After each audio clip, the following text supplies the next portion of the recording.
What is going on, guys? It is Mr. Ryan Tutoring here, and we are back with another video. So in the last video we did straight 2D shapes, but in today's video we are going to do curved 2D shapes, also known as circles.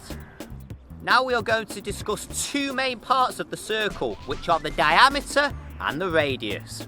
Now the line I'm walking on here is known as the diameter of the circle. This goes from one side of the circle all the way to the other and goes right through the middle.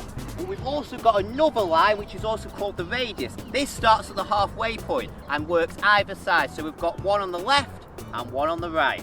So for today's video, we are actually going to be focusing on how to find the area of a circle. Now for the area of a circle, we need to know the radius, and we also need to know one more special thing, which is pi.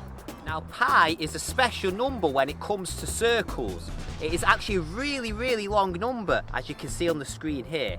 But luckily, we have a pi symbol on most calculators which we can just simply click to make our lives a heck of a lot easier. So now I'm going to explain what the formula is to find the area of a circle. So firstly, we need to find the radius, then we need to square the radius, then we need to times it by pi. So now I'm going to show you an example of how to find the area of a circle. So on the screen here we have a simple example of a circle which has the radius of 3 centimeters.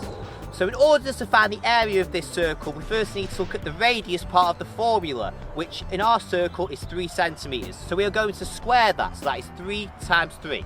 Once we have done that, we then need to times it by pi, which is the next part of our formula. And if you type that in on your calculator, you will get the following answer. So now it's time for the quiz. So Mr. Ryan Jr. is going to draw us a circle, and this circle has an 8 centimeter radius. Can you tell me what the area is?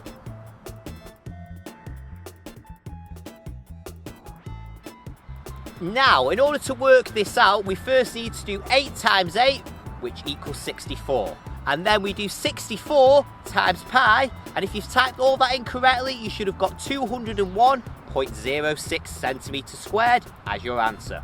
Now when you're working out the area of any shape, whether it's a square, triangle or circle, we always make sure that we have the units followed by squared, which has a little 2 at the top.